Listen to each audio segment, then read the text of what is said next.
Bonsoir, en ce 22 juillet 2020. Merci d'être au rendez-vous de ce 63e blabla. Au niveau de... Essayons de comprendre ce qui nous arrive bien sûr, mais comment est fait la nature, quelles sont les évidences qui devraient être l'évidence pour tous, le bon sens commun pour tous. Voilà, aujourd'hui je suis très choqué par un cas clinique que j'ai eu hier. Voilà ce qui s'est passé.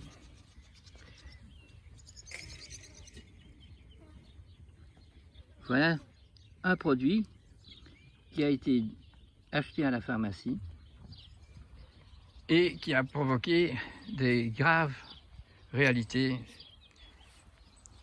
chez le chien qui a reçu ce produit.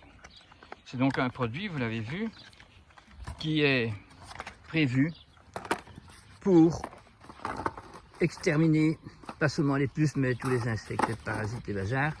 Et ce produit est placé en pour on, c'est-à-dire entre les omoplates. Ces toxines, ce biocide traverse donc la peau du chien ou du chat et devrait provoquer pour un mois l'anéantissement de l'approche de toutes les puces et de toutes les tiques.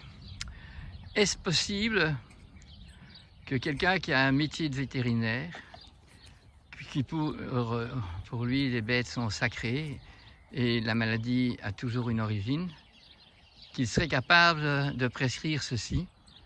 Est-ce possible qu'un humain qui travaille dans un labo est prêt à fabriquer des molécules aussi toxiques que ça? Est-ce possible que des gens qui ont des animaux, qu'ils disent aimer, même quand ce sont des animaux de compagnie, qui vivent avec eux dans la même maison, est-il possible qu'on puisse mettre à son chien, à son chat, un pesticide de ce gabarit-là? Si on l'aime, alors on a de toute façon se rendre compte qu'on ne prend pas au sérieux, qu'on ne voit pas très clair dans ce qu'est un pesticide, qu'on n'a déjà certainement pas une clairvoyance où on ne voit pas clair de ce que sont les parasites et qu'est-ce qu'ils viennent faire. Et de ce fait, nous sommes prêts alors en panique, sans réflexion, de passer à des actes criminels. Criminels bien sûr envers les tiques et les puces et tous les parasites qu'on veut éradiquer. Mais on est sûr qu'on ne veut pas savoir pourquoi ces parasites arrivent et comment il faudrait faire pour qu'ils n'arrivent pas, ou que s'ils sont là, comment faire d'une façon saine afin qu'ils disparaissent, parce qu'on a compris quelles sont en amont les raisons de l'apparition de ces vermines ou de ces vilaines petites bêtes, ces vermines qui viennent nous embêter.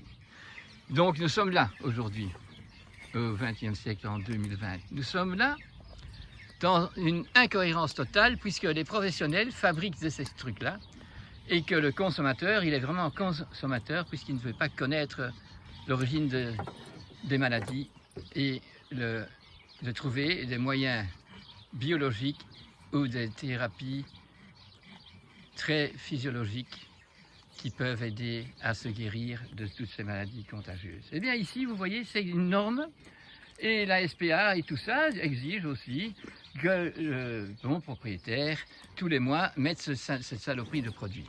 Ce qui m'étonne encore le plus, c'est que malgré tout, malgré que sur tous les produits pharmaceutiques, on doit quand même mettre en petites lettres les effets secondaires. Eh bien ici, c'est bien marqué.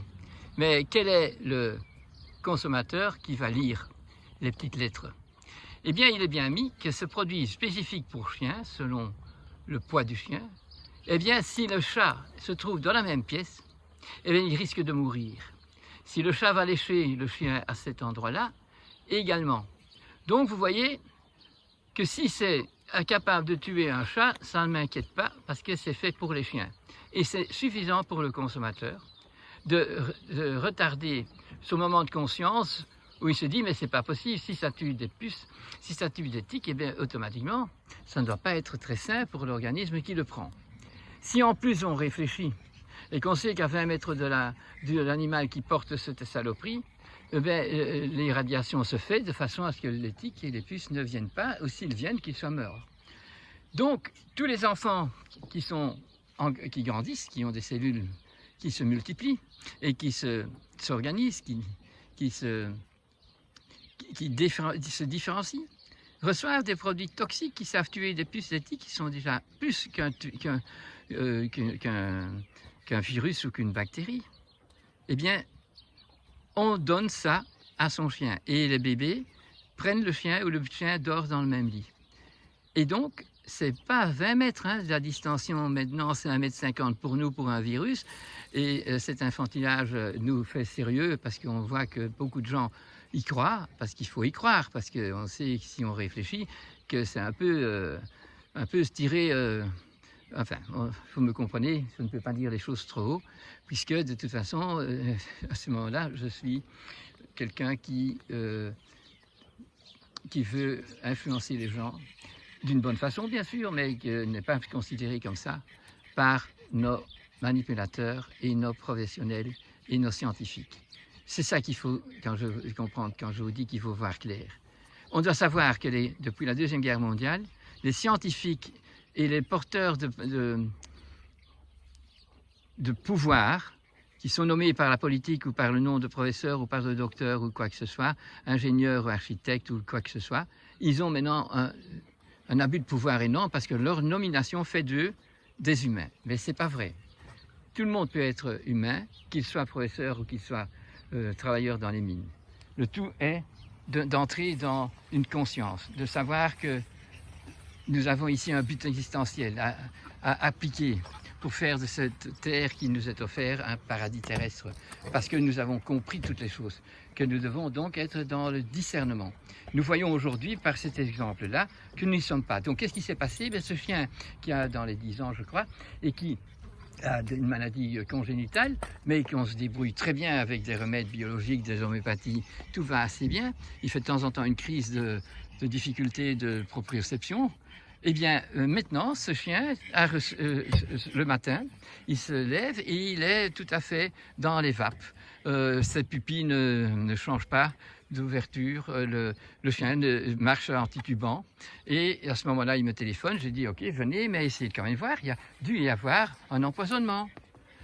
Et quand ils arrivent chez moi, heureusement, ils ont vu la femme d'ouvrage qui, elle, a décidé la veille d'aller à la pharmacie et d'acheter ce produit. Parce qu'elle a un bon cœur, elle voit que c'est trop dommage.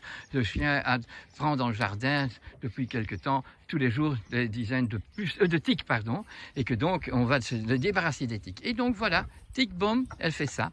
Et elle ne se rend pas compte de tous les effets secondaires. Alors moi, je lis sur le petit formulaire, eh bien, il est mis que c'est pas seulement que les chats peuvent en mourir, mais que le chien peut faire toutes ces maladies-là. Des envois que j'ai eu de confrères pour faire de l'homéopathie, j'ai déjà 5 cas de chiens qui, le lendemain, après avoir reçu leurs produits on spot contre les puces éthiques, sont devenus aveugles.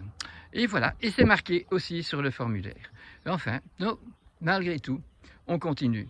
Donc si vous voulez vous conformer à la vie de la nature, si vous voulez qu'après Covid-19 en 2020, on commence à voir les choses telles qu'elles sont bien clairement, eh bien, ce sera possible d'entamer un changement magnifique et miraculeux, parce que nous allons vouloir qu'il n'y ait plus des exploitations d'animaux, qu'il n'y ait plus des situations comme nous les avons partout et qui sont légiférées. Nous devons donc surtout avoir un nombre suffisant de consommateurs qui se changent en connaisseurs afin qu'on puisse choisir des chefs et qu'on puisse voir que dans les universités, on n'est pas subsidié par l'industrie et qu'on est subsidié par son cœur et ses connaissances objectives de la problématique de toxicité et la problématique de comprendre les vermines et les parasites et visibles déjà, mais surtout ceux qui ne sont pas visibles comme les virus. Ils ont un message à nous dire parce que justement nous n'avons pas compris le message de la nature elle-même et surtout le message qui nous est donné par la naissance en tant qu'être spirituel. Merci de votre écoute.